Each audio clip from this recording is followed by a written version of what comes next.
아마 제가 세상을 떠나는 날까지 편히 눈을 못 감았을 거예요. 그렇다고 동생에게 부모님의 관심을 평생 밀리고 단 한 번 싫은 소리 하지 않으며 모든 것을 양보해준 아들에게 성인이 되어서까지 동생을 맡아달라 할 수 없었습니다. 좋은 남편을 만나도 딸아이를 탐탁치 않아 하거나 무시하는 시어머니를 만날 수도 있을 텐데 이렇게 제 걱정을 단번에 놓게 해주시는 사부인을 만나 다행이라 생각이 들었습니다.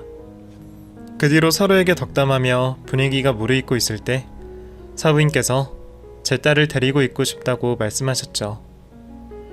혹시 오해하지 않으실까 말 꺼내기가 조심스럽네요. 다름이 아니라 사돈께서 허락만 해주신다면 나은이를 제가 데리고 있고 싶습니다. 시집살이나 제 수족을 들게 하려는 것이 아니라 옆에서 도와주고 싶어서요. 물론 사돈께서 옆에 계셔주는 것이 더 좋겠지만 하시는 일 외에도 여러 일로 바쁘시지 않습니까? 그래서 제가 몸이 불편한 나은이를 옆에서 도와주고 또 출산을 하게 되면 아이도 대신 키워주고 싶어서요. 생각지도 못한 사부인의 제안에 놀란 것도 잠시, 몸이 불편한 딸을 도와주겠다는 말에 제가 오히려 감사한 마음이 들었습니다. 갑작스러운 결혼에 집안일 하나 가르치지도 못했는데 사부인이 곁에서 딸아이를 도와주며 집안일도 가르쳐준다면 좋겠다 싶었습니다.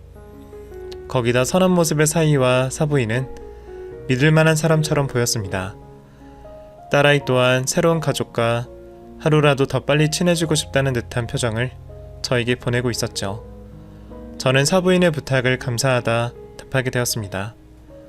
뜻깊고 즐거운 상견례를 마친 후 딸의 결혼 준비를 옆에서 같이 돕게 되었습니다. 짧은 학교 생활로 인해서 남편과 가족들 외에는 결혼식을 같이 준비할 친구가 없던 딸아이였고 내 품에서 같이 생활할 시간이 얼마 남지 않았다라는 생각에 바쁜 일정을 쪼개며 옆에 있게 되었죠. 불편한 몸으로 하루에도 여러 곳을 돌아다니는 게 힘들 텐데 나은이 얼굴에는 웃음꽃이 지어지지 않았습니다. 그 모습을 보며 이 웃음 그대로 평생 행복했으면 좋겠다 생각하게 되었죠. 그러면서 가족이들 사이와 사부인과도 여러 차례 만남을 가지곤 했습니다. 딸아이를 위해서도 제가 허물없이 가깝게 지내면 좋을 것 같았습니다. 그러다 한 번은 일을 하고 있는 아들을 제외하고 다 같이 식사를 하는 자리가 생겼습니다. 몇 번의 만남으로 이전보다는 조금 더 가까워졌다고 생각한 저는 농담도 하며 즐겁게 식사를 하고 있었습니다. 그때 딸아이가 저에게 한 가지 부탁을 해왔습니다. 엄마, 제가 상현씨랑 앞으로도 해서 상의하다 말이 나와서 부탁 좀 하려고 하는데 아직 정확하게 정리된 거는 아닌데요. 나중에 갑자기 부탁드리는 것보다 저희끼리 말 나온 김에 이런 생각도 하고 있다 먼저 말씀드리려고요. 뭐길래 그렇게 서두가 길어? 엄마가 너희 결혼하는데 무슨 선물 더 못해줄까? 그게 엄마가 상현씨 지금 다니는 회사 입사하게 해주셔서 너무 감사해요. 그런데 연애 때는 몰라도 결혼해서도 상현씨가 그 일을 하기에는 경제적으로나 시간적으로 우리 두 사람 생활하기에는 힘들 것 같아서요. 물론 오빠나 저나 엄마가 일자리를 구해주신 걸 당연하게 생각하는 건 아니에요. 정말 몇 번이나 감사하고요. 그런데 현실적으로 이것저것 계산해보니까 너무 빠듯할 것 같아서요. 그래서 말인데 오빠도 원래 하고 싶었던 일이 있었고 저도 중간중간 살림을 살면서 일도 도와주고 하면 사회 적응하는 데 있어도 좋을 것 같고요. 오빠 가게 차리는 데 도움 좀 주시면 안 돼요? 글쎄, 미리 언질이라도 있었으면 바로 내 생각을 이야기해 줄 텐데 너무 갑작스러운 부탁이라 바로 답을 못 주겠네. 네, 어머님. 저도 이 자리에서 답을 주시라는 건 아닙니다.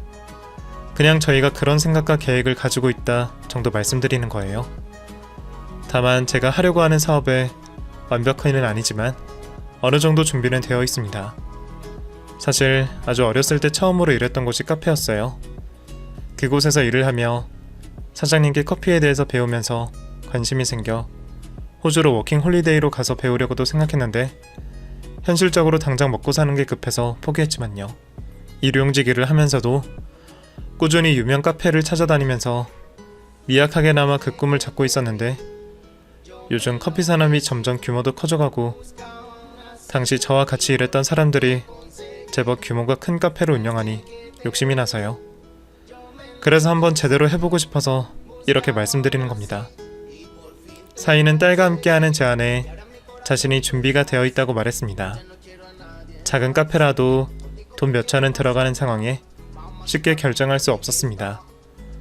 거기다 적은 수입이나 안정적인 수입을 받는 일자리를 포기하는 것도 그다지 마음에 들지 않았죠. 괜히 아이들이 사돈께 무리한 부탁을 하는 것 같아 제가 죄송해지네요.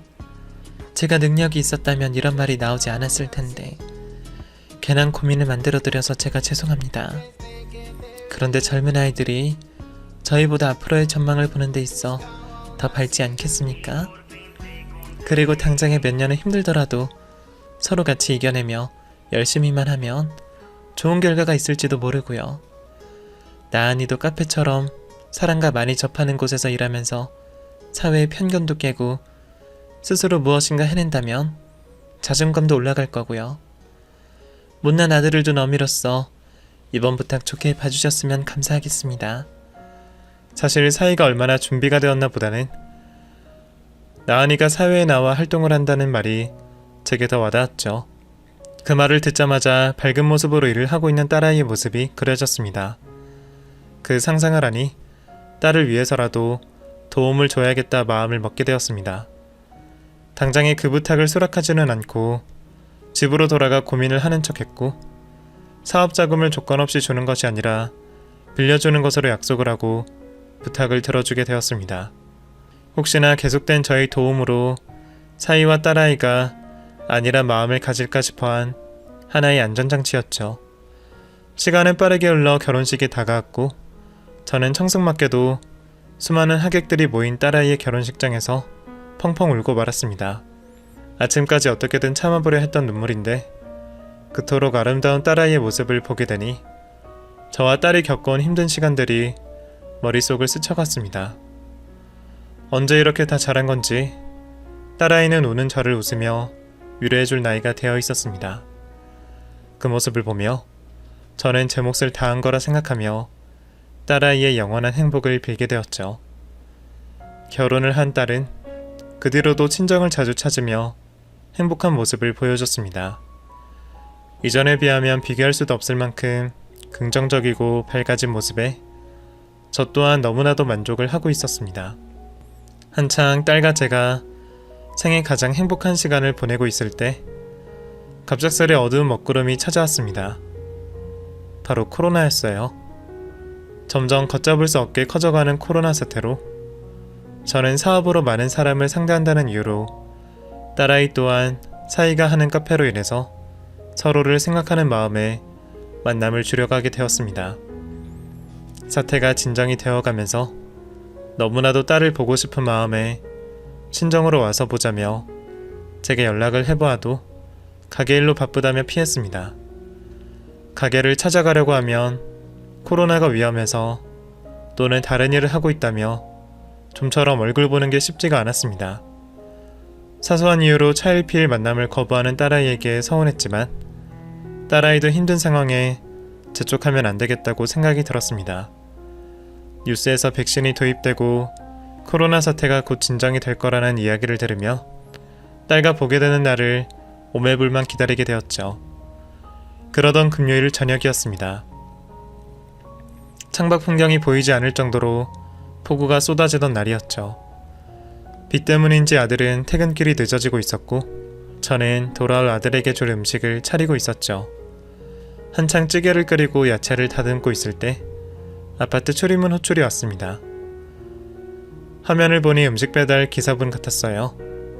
그 호출에 대답을 하기도 전에 문을 열렸는지 화면 속에서 기사분께서 사라지셨죠. 혹시 아들이 배달 음식을 시켰나 싶어 전화를 걸게 되었습니다.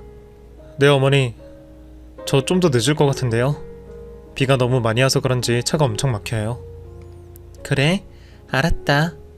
그런데 너 혹시 배달 음식 시킨 것 있니? 배달 음식이요? 아니요? 제가 시켰다고 해요? 아니 우리 호수를 호출하길래 아마 그분이 호수를 착각했나 보다. 아들과 통화 중에 호수를 착각한 걸로 생각한 배달기사분께서 저희 집 문을 두들겼습니다. 혹시 뭐 너 친구가 대신 시켜준 건 아니야? 문까지 두들기는데? 잠깐만 있어봐라. 그런데 문을 요란하게 두들기는 밖에서 이상한 소리가 들려왔습니다. 엄마, 제발 나 좀 숨겨줘요. 엄마, 나 나은이야. 문 좀 열어줘요. 엄마. 분명 제 딸의 목소리였습니다. 저는 황급히 현관으로 뛰어가 문을 열어주게 되었고 무슨 일인지 배달 복장을 하고 있는 딸아이를 마주하게 되었습니다. 나은이니? 너가 왜 이러고 있어? 옷은 이게 또 뭐고? 숨겨달라니. 밖에서 무슨 일이 있었던 거야? 무엇에 그리 겁을 먹은 건지 딸아이는 비에 홀딱 젖어 몸을 떨고 있었고 저는 딸아이를 집 안으로 들여 온몸을 닦아주고 뜨거운 물을 욕조에 받았습니다. 딸은 혼자 욕조에 들어가는 것도 겁을 내었고 제가 곁에 있게 되었습니다. 그런데 딸아이 몸 군데군데 멍자국이 있는 겁니다. 분명 딸이 안 좋은 일을 겪었다고 판단이 되었죠. 시간이 지나면서 나은이는 그 전보다는 많이 안정된 모습이었습니다. 저는 딸아이에게 조심스럽게 지금까지 있었던 일을 물어보게 되었죠. 한참 동안 딸아이의 말을 다 듣고 저는 저 스스로를 부셔버리고 싶었습니다.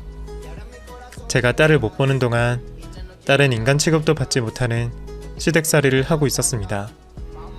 시모에게는 저와 딸이 알아차리지 못한 다른 얼굴이 있었습니다. 처음 시모와 같이 살게 된 딸아이의 삶은 예상과 같이 무척이나 평온하고 행복했다고 합니다. 제가 도와준 덕분에 작은 걱정 없이 카페 사업을 할 수 있었고 오픈 초부터 여러 미디어에 노출되며 성공적인 매출로 이어졌다고 합니다. 문제는 코로나 이후였습니다. 수직으로 떨어지는 매출 적자로 인해 공과금과 월세 등이 점점 힘에 부치기 시작했고 몇 주마다 바뀌는 정부의 지침으로 영업 자체가 힘들었다고 합니다. 결국 사이가 카페 일을 잠시 멈추게 되었고 배달 일과 함께 일용직 일을 다시 했다고 합니다. 하루 24시간 중 대부분의 시간을 잠까지 줄여가며 일을 하게 되었다고 합니다. 딸아이도 힘든 시기 일을 도와보겠다고 이곳저곳에 일을 해보려고 했지만 불편한 몸 때문인지 단 하나의 일도 할 수 없었다고 합니다. 그 모습을 보고 자신의 자식은 죽도록 일을 하는 상황에 편하게 집에만 있는 제 딸이 미웠나 봅니다. 그때부터 제 딸을 괴롭히기 시작한 거죠. 처음에는 말로만 하던 폭력이 밀치거나 꼬집는 육체적인 폭력으로 이어졌고 전과 달리 무척이나 강압적인 모습을 보였다고 했습니다. 그 모습을 보며 과거 학창시절의 기억이 떠올랐던 딸아이는 다시 트라우마가 재발했던 것이죠. 오빠와 저에게 도움을 요청하지도 못하고 그 긴 시간 동안 지속적인 폭력에 노출되었습니다. 그러면서도 아들 앞에서는 좋은 시어머니의 모습을 하며 연극을 해왔고 나중에는 제가 딸아이에게 쓰라며 주는 용돈마저 자신이 가로채 사용했다고 합니다. 그것만 해도 충분히 괴로운 상황에서 몸이 불편한 우리 딸아이에게 새벽 물리일을 하여 나간 사이 몰래 배달일까지 시켰다고 합니다. 오토바이나 자전거 등은 탈 수 없으니 걸어다니며 배달을 하라고 했답니다. 매일 몇십 킬로가 되는 거리를 돌아다니며 관절에 무리가 가서 더는 견딜 수 없던 딸은 배달 일을 하던 도중 집으로 찾아온 것이죠. 시모를 두동강 내고 싶은 마음은 당연했지만 그보다 그러한 집에 내 손으로 딸아이를 떠밀었다고 생각하니 제 자신이 미웠습니다. 바보 같았고 머저리 같았어요. 나은이가 그 고생을 하고 있는 시간에 밥을 먹고 잠을 자고 평범한 일상을 보냈다고 생각하니 제가 진정 엄마가 맞는지 싶었죠. 참을 수가 없던 저는 딸아이를 집에 둔 채 곧장 시모에게 향했습니다. 그 순간만큼은 체면이든 법이든 개나 줘버리라는 마음이었습니다. 내 손으로 그 여자를 아작내고 싶었습니다. 불쑥 찾아온 제 모습에 당황도 안 했는지 시모는 저를 보자마자 거짓말을 했습니다. 사돈, 이런 날 어쩐 일이세요? 애들은 지금 일 쉬면서 조용한 지방에 가 있고 싶다고 해서 지금 집에 없는데. 저는 그 여자 입에서 말이 끝나기 무섭게 머리채를 휘어잡았습니다. 이거 왜 이러세요, 사돈? 네가 그러고도 사람이야? 사람이냐고. 나한테 나은이가 어떤 딸인데 그걸 알면서도 그런 몹쓸 짓을 해? 내가 너희 모자에게 뭘 바란 게 있다고. 너네가 해달라는 거 다 해줬는데 니년처럼 말이 안 통하는 짐승에게는 매가 약이지. 매가 약이야. 한참 머리채를 잡고 이리저리 휘둘렀더니 제 손에는 그 여자의 머리털이 한가득 있었습니다. 머리털이 뽑히고 나서야 풀려난 그 여자에게 저는 잡히는 대로 물건을 던져가며 그 여자를 폭행하게 되었습니다. 식탁 밑으로 숨은 여자는 저에게 잘못했다며 빌고 있었지만 그 정도로 화가 풀리지 않았습니다. 너 내가 교도소 가면 끝날 것 같아? 내 딸에게 뺏어가고 안 준 돈, 너네 아들이 가게 차린다고 내게 빌려간 돈 지금 다 받아갈 거야. 그리고 내 아들 경찰인 거 알고 있지? 너가 한 행동으로 어떻게든 콩밥 먹일 거라고. 사돈, 제가 죄송합니다. 아들이 고생하는 게 눈에 계속 밟혀서 제가 정말 잘못했습니다. 제발 우리 아들은 잘못이 없어요. 열심히 사는 아이 봐주시고 저한테 모든 걸 푸세요. 잘못했다고 사정사정을 하고 있지만 그걸로 부족했던 저는 딸이 당한 만큼 매타작을 하고 싶었습니다. 그런데 그때 일을 마치고 온 사이가 들어왔습니다. 그리곤 그 광경을 보고는 저를 말리게 되었죠. 장모님? 이게 무슨 일이에요? 아니 우선 이거 놓고 이야기하세요. 너도 똑같은 놈이야. 너 정말 몰랐어? 정말 네 엄마가 나은이한테 한 짓을 모르고 있었냐고. 무슨 말이세요? 어머니, 장모님 무슨 말씀하시는 거예요? 저는 그 자리에서 제가 나은이에게 들었던 모든 일을 이야기하게 되었죠. 몰랐다고? 그걸 지금 내게 믿으라는 건가? 앞으로 자네랑 저 여자에게 무슨 일이 있을지는 두고 보면 알 거고 내 딸과는 당장 이혼하게.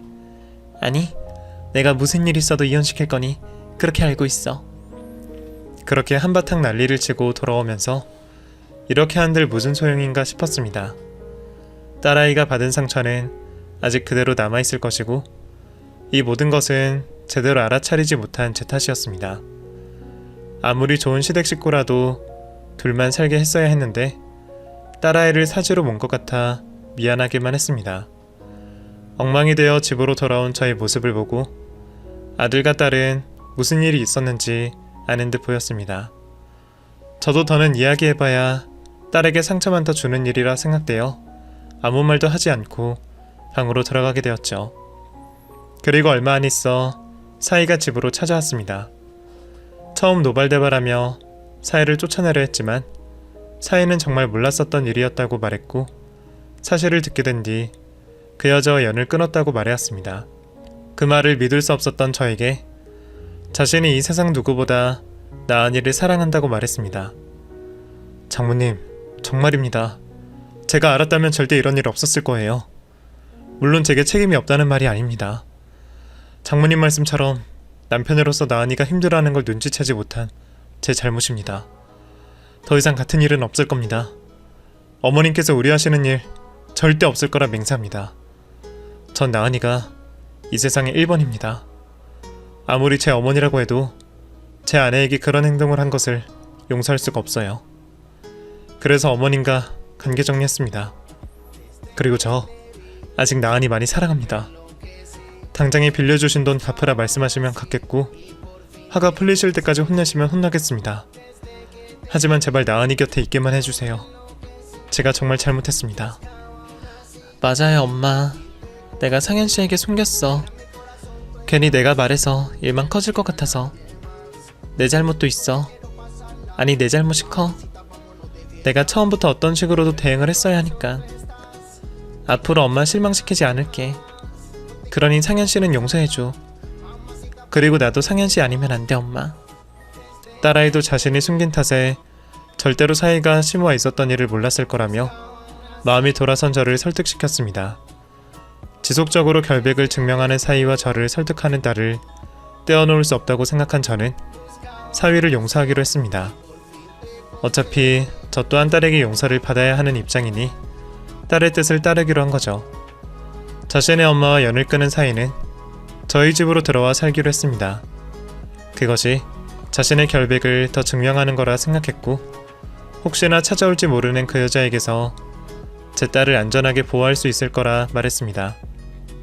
딸과 더는 헤어지지 않아도 된다는 생각에 넙죽 그 제안을 받아들이긴 했지만, 처음 얼마 동안은 낯선 사이와 한 지붕 아래 지낸다는 게 불편하기도 했습니다. 하지만 지금은 아들 하나를 더 얻은 것 같이 편하고 행복하기만 하네요. 딸 또한 그 상처를 잊고 세상 밖으로 한 걸음씩 나오고 있는 중이라 제 마음이 한결 더 편한 것 같습니다. 더는 바라는 것 없이 사회를 포함한 제 아이들이 행복했으면 싶네요. 저의 사연은 여기까지입니다.